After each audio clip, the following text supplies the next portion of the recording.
ఆంధ్ర రాష్ట్రంలో కూటమి రాజకీయాలను గనక పరిశీలన చేసినట్లయితే కూటమిలో ఎవరు లబ్ధి పొందుతున్నారు అనేటువంటి విషయాన్ని గనక గమనించినట్లయితే కేవలము తెలుగుదేశం పార్టీ చంద్రబాబు నాయుడు మాత్రమే కూటమి వల్ల లబ్ధి పొందుతున్నారు.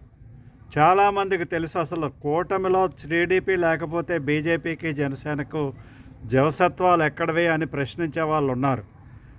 అదే సమయంలో తిరగేసి ప్రశ్నించుకున్నట్లయితే టీడీపీ గెలవడానికి జవసత్వాలు ఇచ్చినటువంటి పార్టీలే జనసేన అండ్ బీజేపీ అనేటువంటి విషయాన్ని గమనించాలి. గెలుపుకు అతి తక్కువ దూరంలో ఆగిపోతున్నటువంటి తెలుగుదేశం పార్టీకి ఆ తక్కువ ఓట్లను సమకూర్చి గెలుపు ఖాయం చేసినటువంటి పార్టీలు బీజేపీ అండ్ జనసేన పార్టీలు, అది గుర్తుంచుకోవాలి. కాకపోతే జరుగుతున్నది ఏంటంటే బీజేపీలో నామినేటెడ్ పోస్ట్ ఇవ్వాలంటే చంద్రబాబు నాయుడు సంప్రదించాలి. ఆయనకి ఇష్టమైనటువంటి వ్యక్తి మాత్రమే ఆయన సెలెక్ట్ చేస్తారు. జనసేన పార్టీలో కూడా అదేంటి విచిత్రమో, జనసేన పార్టీలో మరి పవన్ కళ్యాణ్ టాల్ లీడర్ అయినప్పటికీ కూడా ఆయన కోటా కూడా చంద్రబాబు నాయుడు గారే డిసైడ్ చేస్తారు. అది కూడా సామాజిక వర్గాలను పరిశీలన చేసినట్లయితే ఆయనకి ఇష్టమైనటువంటి సామాజిక వర్గాలు తమ సామాజిక వర్గానికి లబ్ధి పొందే విధంగా మాత్రమే అవి నప్పుతారు. ఉదాహరణకి తీసుకోండి, బీజేపీలో పోస్టులు ఎవరికైనా ఇవ్వాలనుకుంటే అక్కడ తన సామాజిక వర్గం వ్యక్తులు ఎవరున్నారో చూసుకొని వాళ్ళకి పంచిన తర్వాతే మిగతా వాళ్ళకి పంచడం.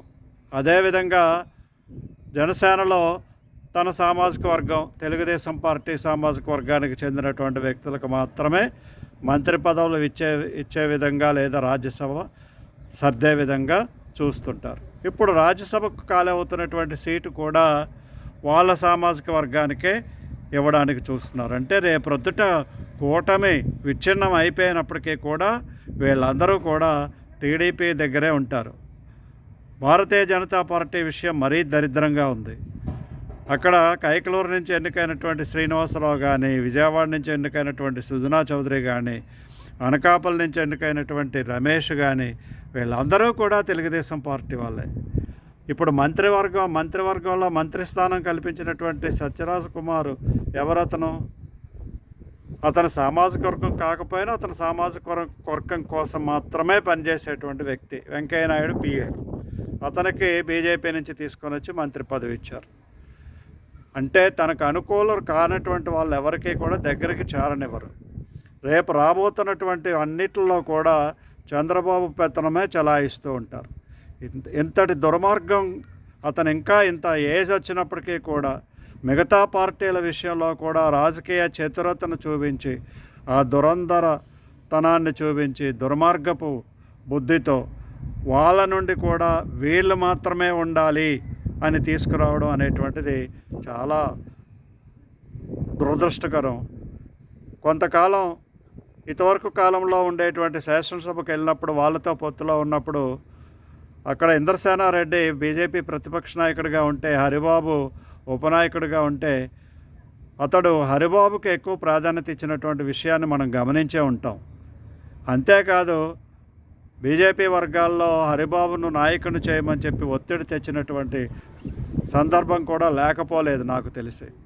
కాబట్టి బీజేపీలో కూడా తన ఆధిపత్యం కోసమే ప్రాకులాడేటువంటి చంద్రబాబు ఏమనాలి? అతడు ఎవరి కొరకు ఈ యొక్క పొత్తులను పెట్టుకుంటున్నాడు? కేవలము తన అధికారంలోకి రావడం కోసం మాత్రమే ఈ పొత్తులను కొనసాగిస్తున్నాడు. మళ్ళీ వాళ్ళ పార్టీల మీద తిరిగి పెత్తనాన్ని చలాయిస్తున్నాడు. వాళ్ళకి ఇచ్చేటువంటి సీట్లు, కోటాలు అన్నీ అతనే నిర్ణయిస్తాడు. అందులో ఆఖరికి వ్యక్తులను కూడా అతనే నిర్ణయిస్తాడు. ఇది ఎంత దుర్మార్గమో ఆంధ్ర రాష్ట్రంలో ఉండేటువంటి ప్రతి ఒక్కరూ కూడా ఆలోచించి కూటమి నాయకులకు బుద్ధి వచ్చే విధంగా అందరూ కూడా కలిసి చెప్తారని చెప్పి ఆశిస్తున్నాను. జై హింద్, జై భారత్.